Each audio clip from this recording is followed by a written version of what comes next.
Hey teachers, welcome to the first episode of the Teacher Support Network, your go-to podcast for helping busy teachers and educators like yourself create more inclusive classrooms, foster effective teacher collaboration, and focus on your own well-being in the process. I'm your host, Anton McCoy, and I'm excited to dive into today's episode. Have you ever wondered what it takes to create a classroom where all your students feel like they belong, especially your students with disabilities and special needs? Well, whether you're a gen ed teacher, a SpEd teacher, instructional assistant, related service provider, or somewhere in between, inclusion is the right of every student and the foundation of a thriving learning environment. And the foundation begins with having the proper inclusive mindset. So in today's episode, I'm going to talk about 2 inclusion mindset shifts that really help lay a solid foundation for all the students in your class, and specifically as we talk about those students with disabilities and your struggling learners. And why do I start with mindset? Because there are a lot of ways and strategies to help support students with disabilities in your classroom, but a lot of them won't work or won't be as effective if we don't come at it with the correct mindset related to it. And so that's why we're going to start this episode and really tackle this episode, a few of the inclusion mindsets and the shifts that you might need to have or your colleagues might need to have as we relates to creating a very welcoming environment for students with disabilities. So let's just dive right into it.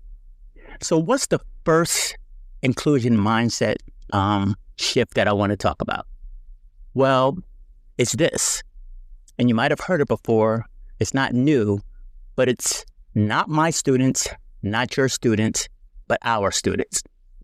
I'll say that again. Not my students, not your students, but our students. And I start with this one because it's such a big mindset shift to have, or mindset to have when supporting students with disabilities, especially in a general education classroom. Because I can remember when I was in a classroom, always saying things like, those are my students, or people will say, those are your students, Mr. McCoy. And it just kind of put this kind of division between these are general ed students and these are special ed students, and only the SpEd teacher can work with students with special needs, and only the gen ed teacher works with students who didn't have disabilities. And it just put this kind of division, which wasn't helpful in terms of supporting the students, especially when they were in the mainstream classroom. So why is this mindset shift so important? Because some colleagues will still continue to say, those are your students, or these are my students. But when we say our students, what it does is, first, it creates a shared responsibility, showing that all teachers, all educators are responsible for the success of all students, and we just each have different roles and strengths that we bring to the table for the benefit of the students. So you could be a gen ed teacher bringing a certain level of expertise. You could be a related service provider. You could be an instructional assistant or support staff, bringing your own strengths to the table. Or you could be a SpEd teacher, bringing your unique abilities and expertise into the classroom. But when we say our students, no matter where they're at, whether in a classroom, whether in a lunchroom, whether in a community, they are our students, and it creates this shared responsibility. Not only do we feel that as a staff, and you'll feel that as a staff, but you'll also, they'll feel it as well, and the students will feel it as well in the classroom. The second reason why this is really important is it creates this inclusive language. When we refer to all students as ours, it reduces that stigma that sometimes comes with having a disability of any type. Sometimes students, especially when you get older students, they don't want to acknowledge that they might have a disability because they don't want people to look at them a certain way or believe something about them. And so, but when it's our students, that stigma is reduced significantly. It also forces the sense of community within the school and the classroom, because everyone is enjoying the success of the student. It not only helps the student with a disability, but it also helps their non-disabled peers really understand the importance of inclusivity and also the importance of the strengths that everyone brings to the table. And so when I think about that, I think about when I was teaching in Alabama, and we started doing some inclusion with some of my students who were in 6th grade. And they'd come out to me for a resource room kind of type class, but we started giving them this is many, many years ago, started getting their general their instruction initially inside the gen ed classroom for math, reading, and writing particularly. And I would go into the classroom, and the students loved it, but it also allowed for myself and the gen ed teacher to work together to a point where we got to over the years where we would share responsibility for the teaching. And we'll talk about how that looks in future episodes. But sometimes she would do language arts and I would do the math instruction, because, those were just, I really liked math, and and she really liked doing language arts. And so we would do that. It didn't mean that we couldn't both do it, those subject areas, but that's how we worked, and the students loved it. And when one of us was gone or I had to go do IEPs or things like that, people asked about it. And it's like, where's Mr. McCoy? And it felt good that we were just one family in that classroom. And so this notion that it benefits not just us as a team of educators working with students, but also the students within the class is super important. So the first inclusion mindset shift is looking at the students, all students, as our students, not yours or mine. The second mindset shift I want to talk about is this. I want us to start looking at students from a strength base, particularly students with disabilities, from a strength base versus a deficit based approach. So we want to use a strength-based approach rather than a deficit-based approach. And why is this important? As a mentor, often I would help teachers, and a lot of times what would happen is I would go and say how things are going when I would do my weekly visits. And the first things I would get a lot is all the things students could not do. A lot of the areas where they struggle with, which, of course, if you have a disability, there's going to be areas that you're going to be struggling with. But sometimes I would have to stop and say, well, what's some things that this student is doing well? And sometimes that was harder to bring out with some teachers, because we always sometimes look at things from a deficit-based or a deficit-based approach. But when we kind of shifted to a strength-based approach, it does a couple of things. So one, it highlights a student's abilities and not their limitations. I want to say that again. It will highlight a student's abilities and not their limitations. And that's super important. If we want students to succeed, and often students know the areas that they struggle with, and especially as they get older, those things are more prevalent, and sometimes they're socially noticeable to their peers. So there's sometimes the limitations are out there, but when we can highlight a student's abilities, one, the emphasis is on what students can do well, and we focus on their strengths. So then we can use those strengths as a foundation for their learning for the subject matter or the content that we're teaching.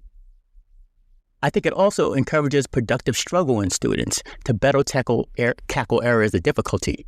So for instance, let's say, a student really doesn't have a lot of confidence in a particular area or subject matter. When we can highlight their strengths and just in general, or even within that classroom, and within that subject matter, not only does it help them to,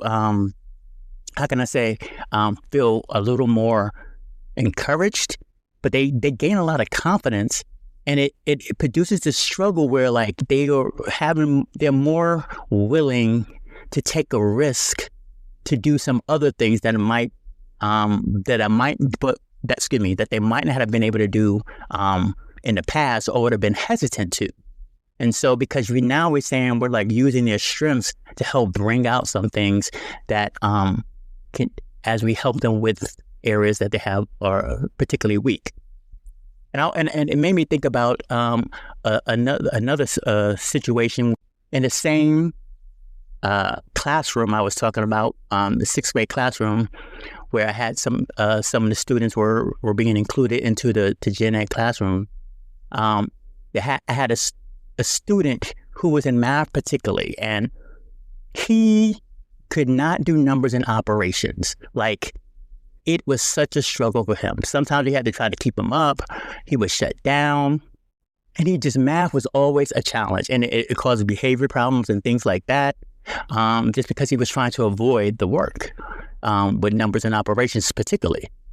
But I remember when we got to a geometry unit, and things totally shifted for him. I guess the numbers were hard for him, but the abstract with the geometry and the abstract concepts, he really took off. And he would, like, when we would do the work and do practice, he was the kid in class who was getting it all the time and getting it right away. Like, it just clicked for him.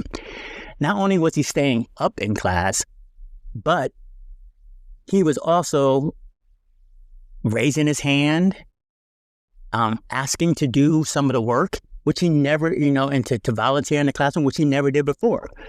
To the point where now, when I was trying to work with one student or the other teacher was working on another student, and another student had his hand up, we would just say, hey, go to such and such. Can you go help that student over there?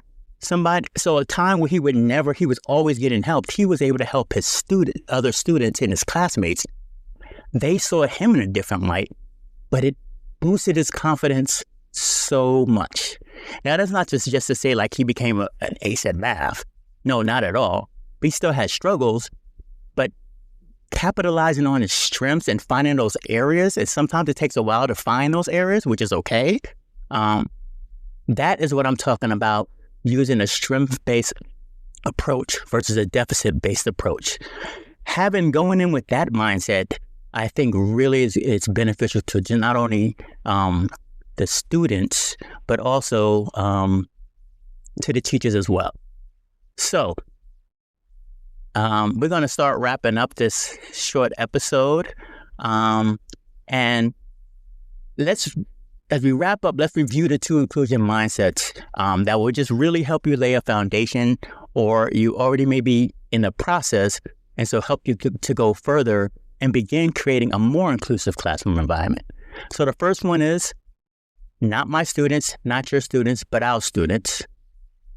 And the second one is use a strength-based approach versus a deficit-based approach.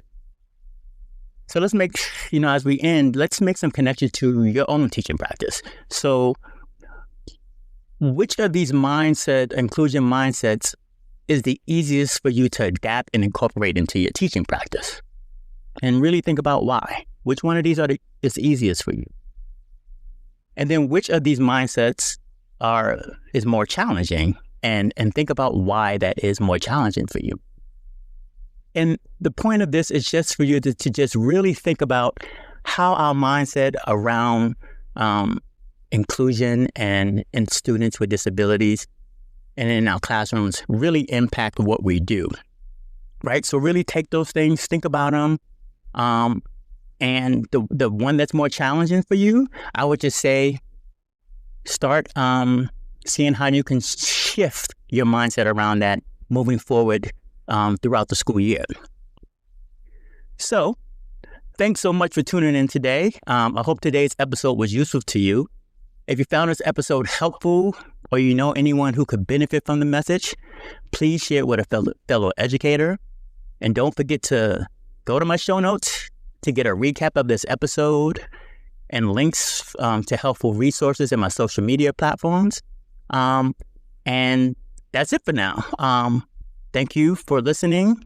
And until next time, take care and be encouraged.